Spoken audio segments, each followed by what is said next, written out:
गर्देवाडा या बसचं 75 वर्षानंतर बस चालू झालेली आहे, त्याचं उद्घाटन मी केलेलं आहे। पेनगुंड्याला त्या ठिकाणी एक नवीन आउटपोस्ट तयार करून एक प्रकारे आता गडचिरोली जिल्ह्यातली सगळी कनेक्टिव्हिटी जी छत्तीसगडशी आपल्याला करायची आहे, त्या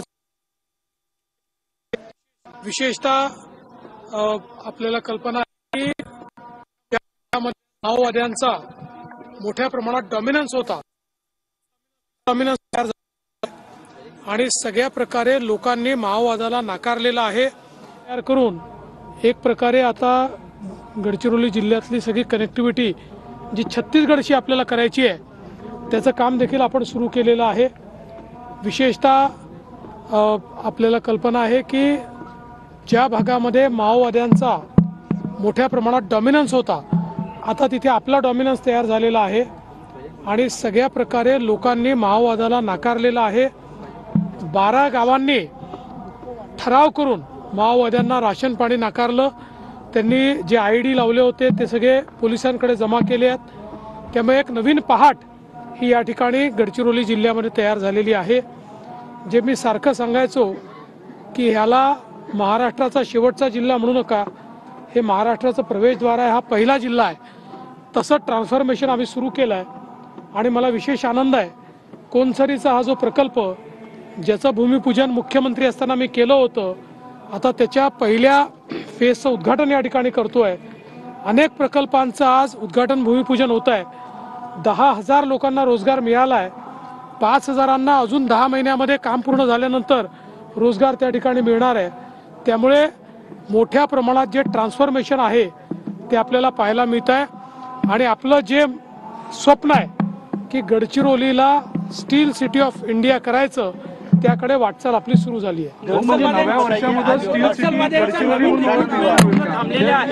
नक्षलवाद्यांच्या नवीन रिक्रुटमेंट गडचिरोली जिल्ह्यात थांबलेले आहेत, उलट सरेंडर करतात, आज पण सरेंडर आहे। जवळपास गेल्या 4 वर्षामध्ये एकही गडचिरोली जिल्ह्यातला किंवा महाराष्ट्रातला तरुण किंवा तरुणी माओवादी संघटनांमध्ये सामील झालेले नाहीत। पूर्णपणे ते ड्रेन आउट झालेले आहेत। त्यांचे जे वरिष्ठ जे नेतृत्व आहे, केडर आहे, ते मोठ्या प्रमाणात सरेंडर करत आहे। मागच्या काळात मी सरेंडर करता आलो होतो, आजही सरेंडर होणार आहे।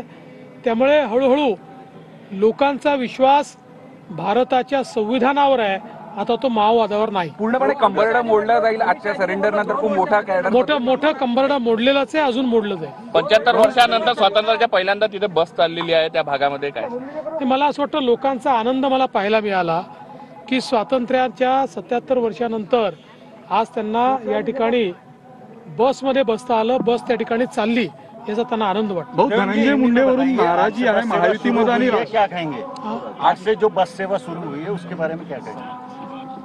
आज गडचिरोली में बहुत महत्वपूर्ण दिवस है। साल के पहले दिन आज अहेरी से गर्देवाड़ा ये बस शुरू हुई है। 77 साल बाद पहली बार बस सिस्टम यहाँ शुरू हुई है।